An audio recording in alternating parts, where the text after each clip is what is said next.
খুব ভালো আছো। তো আজকে আমরা একটা প্রশ্ন নিয়ে আলোচনা করব, সেটা হচ্ছে মেন্ডেলের বংশগতি সংক্রান্ত সূত্রের বিচ্যুতি। অর্থাৎ কিনা যেই জায়গাটা বা যেই জিনিসটা মেন্ডেলের যে সূত্র সেটাকে কিন্তু মেনে চলবে না, সেটা হচ্ছে কিনা মেন্ডেলের সূত্রের বিচ্যুতি।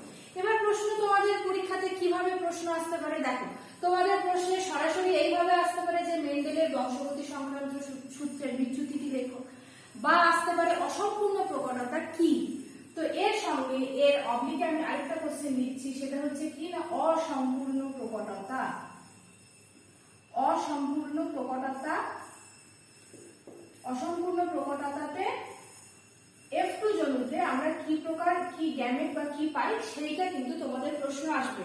বা এভাবেও প্রশ্ন আসতে পারে যে সন্ধ্যা মালতী ফুলে কিরকম ভাবে দেখা যায় গ্যামেট বা কি উৎপন্ন হয় F2 জনুতে, সেইভাবেও কিন্তু প্রশ্ন আসতে পারে।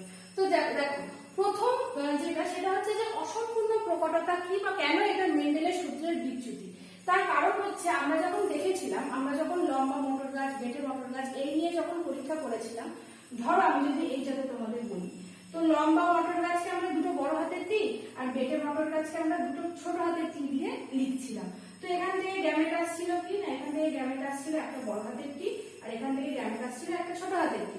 তো এরা মিশে F1 জমিতে তৈরি করেছিল এটা, অর্থাৎ বড় হাতের টি ছোট হাতের টি। এবার এইটার কালারটা কি হচ্ছিল, সরি এটা কেমন হচ্ছিল না লম্বা হচ্ছিল, ঠিক আছে। অর্থাৎ কি না লম্বা গুণটা ছিল এক্ষেত্রে প্রকট।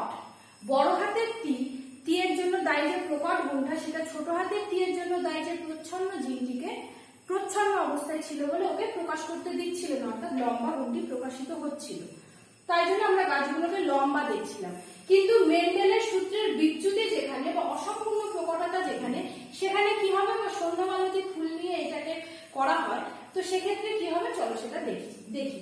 দেখো প্রথমে কি না একটা বিশুদ্ধ লাল ফুল এবং একটি বিশুদ্ধ সাদা ফুল, এরা কিন্তু প্যারেন্টাল জনুতে, ঠিক আছে। অর্থাৎ এরা কিন্তু প্রথম যে প্যারেন্টাল জনু সেটাতে। তো পি জনুতে নিয়েছি কিনা একটা বিশুদ্ধ লাল ফুল নিয়েছি, যাকে দুটো বড় হাতের আর দিয়ে আমি লিখেছি বিশুদ্ধ সাদা ফুল, যাকে তোমরা চাইলে ডাব্লিউ দিয়ে লিখতে পারো, চাইলে ছোট হাতের আর দিয়েও লিখতে পারো।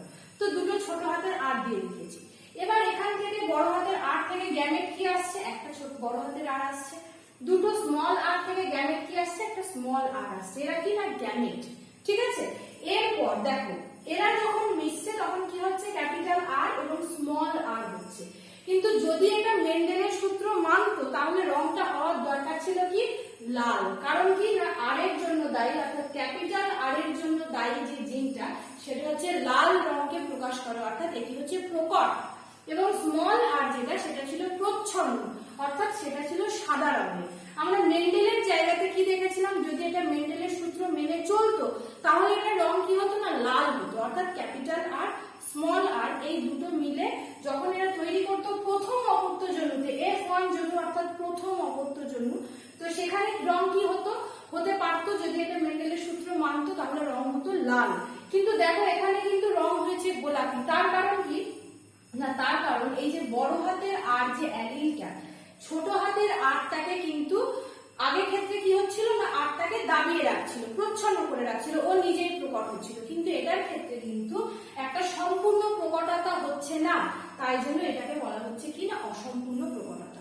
অর্থাৎ ক্যাপিটাল আর যেটা স্মল আরকে স্মল আর এর উপরে প্রকট হচ্ছে না, অসম্পূর্ণভাবে প্রকট হচ্ছে, পুরোপুরি প্রকট হচ্ছে না বলে ক্যাপিটাল আর এর যে গুণটা অর্থাৎ লাল রংটা সেটা প্রকাশ পাচ্ছে না, তার বদলে রং প্রকাশ হচ্ছে কিনা গোলাপি, তাই জন্য এটা হচ্ছে অসম্পূর্ণ প্রকটতা।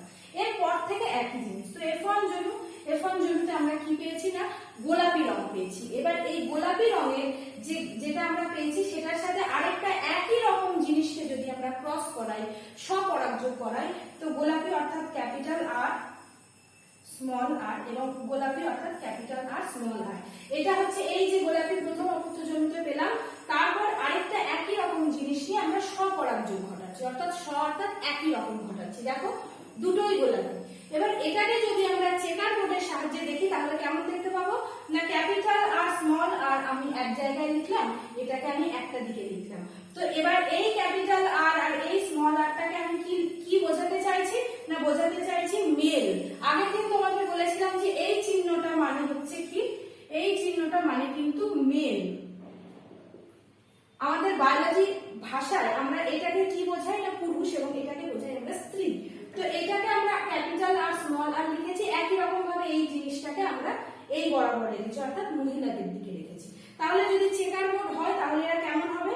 ক্যাপিটাল আর এর সাথে ক্যাপিটাল আর, দুটো ক্যাপিটাল আর, ক্যাপিটাল আর এর সাথে স্মল আর, ক্যাপিটাল আর স্মল আর, আবার ক্যাপিটাল আর স্মল আর, দেখো এটা দুটোই স্মল আর অর্থাৎ এটা। এবার এখানে কি রং হচ্ছে? যখন দুটোই ক্যাপিটাল আর তার মানে সেই রংটা প্রকাশ পাচ্ছে লাল। যখন একটা বড় হাতের আর এবং একটা ছোট হাতের আর, তখন সেই রংটা প্রকাশ হচ্ছে কি না গোলাপি। এখানেও গোলাপি, আবার এখানে দুটোই ছোট হাতের আর অর্থাৎ সাদা। তাহলে এখানে ফিনোটাইপিক এবং জিনোটাইপিক অনুপাত কি হবে না 1:2:1। দেখো 1:2:1 অর্থাৎ ফিনোটাইপিক আর জিনোটাইপিক অনুপাত কিন্তু একই। যদি প্রশ্ন তোমাদের আসে কোন ক্ষেত্রে ফিনোটাইপিক জিনোটাইপিক অনুপাত একই বলো, সেক্ষেত্রে তোমরা লিখবে অসম্পূর্ণ প্রকটতার ক্ষেত্রে।